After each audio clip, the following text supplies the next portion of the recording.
Hi guys, my name is Shola, and today's video I'm going to be talking to you about the difference between owning a flat or owning a house. I know there's a lot of overseas nurses who are coming in. There's a lot of nurses who are living in the UK who are looking to get on the property ladder, and today's video I'll be explaining to you the difference between house and flats and the pros and cons of purchasing one of those.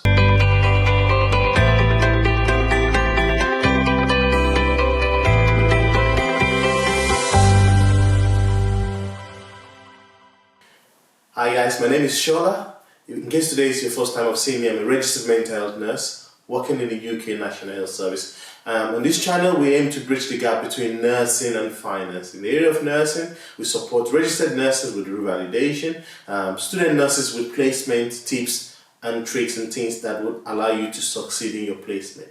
In the area of finance, we literally help your money to go further. Financial independence is a thing, and on this channel we help support people towards financial independence and making those smart money moves. If you get any value from this channel or from this video, please don't forget to press the like button. Again, if you want to get alert every time we upload a video, please click on the notification button, and if you like the video, of course, click on the like button. So, flat versus house. What are the key difference between both?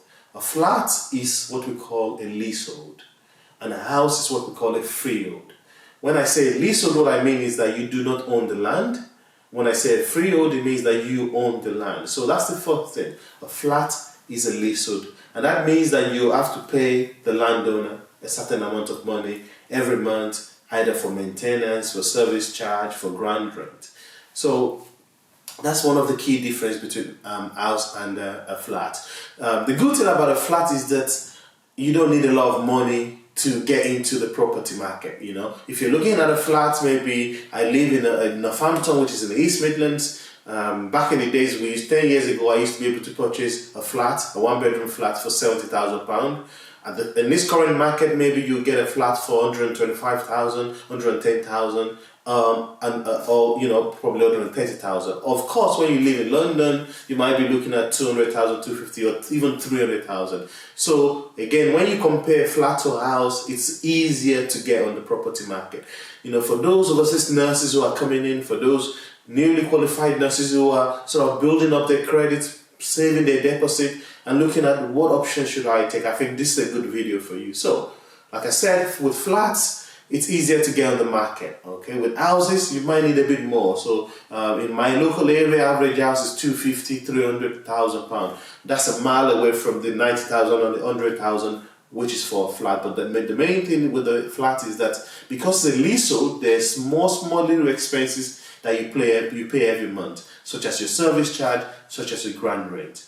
With flat, again, one of the pros of owning a flat is that with regards to maintaining the exterior of the property, you don't have to worry about that. These are the reasons why you're paying your service charge and your ground rent and your maintenance fee. With houses, when you buy it, obviously, like I said, it's going to take cost you a lot of money to purchase it. At the same time, you might have to do it up again, and those will cost you a lot of money. When you look at a flat, the majority of the things that you do is probably internal, maybe change a new carpet, a lick of paint, and many more. So nothing too serious. Again, with your house, if your fence falls down, you will have to repair that. Okay, so let's look at flat again, and let's look at some of the advantages of owning a flat. Like I said, number one is that it's easier to get on the market. Number two is there's low maintenance. Number three is that for those who are living in London who might not be able to buy a house, a flat is a really, really good option. I've spoken about repairs, and also I've said that, you know, it's easier to save up for a flat as opposed to a house. What are some of the cons? I've said the leasehold. You're living in a block of flats with all other people. There might be noise, there might be nuisance. You don't know who your next door neighbor is because people are coming in and out because there's so many people that have got access to the flat. I've spoken about service charge and ground rent. With flats, another really big disadvantage is that you can't add value. With houses, you might be able to build to the side, build to the top, you put a foundation in. With leasehold flats, you're not able to do that. Another cons with regards to flat is that some lenders or some mortgage providers might not give you a mortgage if you're looking at a flat. Obviously, there's so many due diligence that you really need to do when you're looking into a flat. When I first started investing in properties about 10 years ago, a lot of experienced property investors say I would never buy a flat, and I never understood why they said that. But as time goes by, I'm starting to see slowly why they might not be, why flat might not be something that they're looking into. Again, some of the cons of a flat is that there's no garden. Most flats don't come with a garden. With houses, you get the garden. You can have a barbecue. You can have outdoor space. With flats, you don't get that. What else have I said? Lease extension. One of the biggest issues with flats is that the lease, the flats come with a lease, and they will say this flat comes with a lease of 150 years. You also need to be very careful when you're buying that property. You need to look at when the 150 years began. If it started maybe 20 years ago, that's 20 minus 150. So now you're looking at 130 years. And when your leasehold reaches about 80 years, most of the lenders won't even touch you. So what you have to do is you have to renew the lease. And renewing the lease is a really big, hefty task. It can be financially draining. If you don't know what you're doing, it can be very stressful. So those are some of the pros and cons of flats or leasehold. Now let's go into houses. Houses, when you purchase that, you own the land and you're responsible for maintaining the land. Like I said, if the fence goes down, you're responsible for fixing that.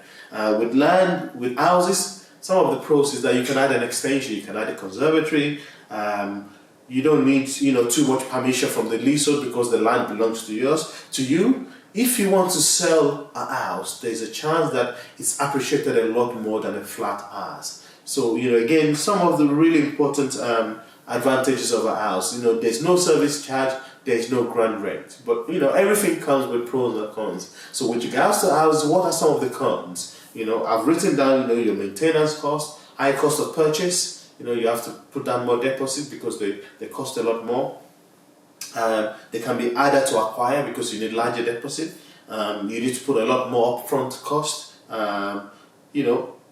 More money to invest at the beginning. So that's what I want to talk about today, especially because we're getting a lot of new nurses coming into the country, a lot of experienced nurses looking to get on the property ladder. I think this is a nice short video to support you through the process. And if you get any value from the video, please don't forget to like, to share, and to subscribe to the channel. Thanks for watching.